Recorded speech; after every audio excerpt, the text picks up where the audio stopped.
అంతా ఎక్కడికి పోతున్నాయి? ఇన్ని లక్షల కోట్లు అప్పు చేస్తున్నావు. ప్రజలకి వెన్నుపోటు పడటం ఈయనకి వెన్నతో పెట్టిన విద్య. మాకైతే ఇంకా బాధాకరం. రాయలసీమ లిఫ్ట్ ఇరిగేషన్ని మొన్న చూసాం మనం. రేవంత్ రెడ్డి గారు అసెంబ్లీలో మాట్లాడేది చూస్తే చంద్రబాబు కంటే ఎవరైనా రాయలసీమ ద్రోహి ఉన్నారా? నువ్వు పుట్టింది రాయలసీమలో, పెరిగింది రాయలసీమలో.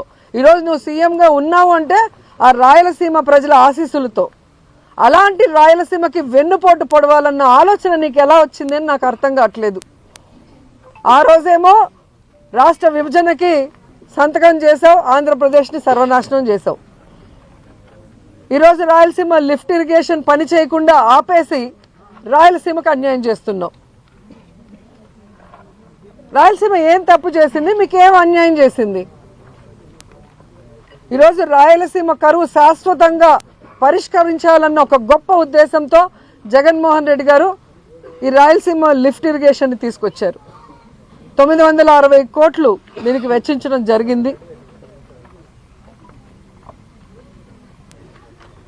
మన శ్రీశైలంలో వాటర్ని మన రాయలసీమకే కాదు, ముఖ్యంగా నెల్లూరు జిల్లాకు కూడా సాగునీరు తాగునీరు ఇస్తారు ఆ ప్రాజెక్టు పూర్తయితే.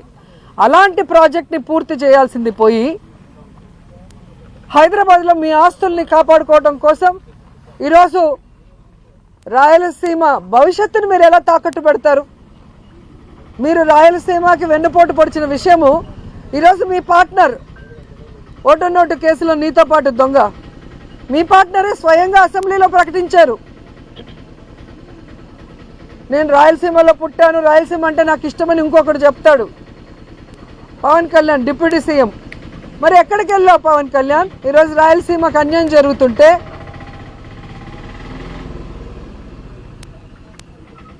ఈరోజు రాయలసీమకు వెన్నుపోటు పోస్తుంటే చంద్రబాబు నాయుడు గారు ప్రశ్నించకుండా కత్తందిస్తున్నావా? దీనికోసమైనా నువ్వు పార్టీ పెట్టింది? దీనికోసమైనా నువ్వు కూటమిలో చేరింది? దీనికోసమైనా చంద్రబాబు నాయుడిని గెలిపించింది? ఇంకా 15 సంవత్సరాలు చంద్రబాబు నాయుడు ముఖ్యమంత్రి చేయడానికి పనిచేస్తూనే ఉంటారు. దేనికి? ఈ రాష్ట్రం అనేది లేకుండా, మ్యాప్లోనే ఆంధ్రప్రదేశ్ అనేది లేకుండా చేయడానికే ఆయనతో జత కలుస్తామని అడుగుతున్నా. మీరు వచ్చింది రాష్ట్రాన్ని బాగు చేయడానికో రాష్ట్ర ప్రజలకు మంచి చేయడానికో కాదనేది అందరికీ అర్థమవుతుంది.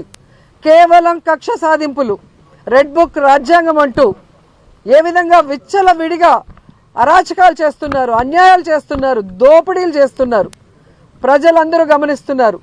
ఖచ్చితంగా నేపాల్లో లాగా మిమ్మల్ని కూడా తరిమి తరిమి కొట్టే రోజులు చాలా దగ్గరలో ఉన్నాయని కూడా హెచ్చరిస్తున్నాం. అండ్ నిన్న మొన్న చూశాను నేను భోగాపురం ఎయిర్పోర్ట్ గురించి.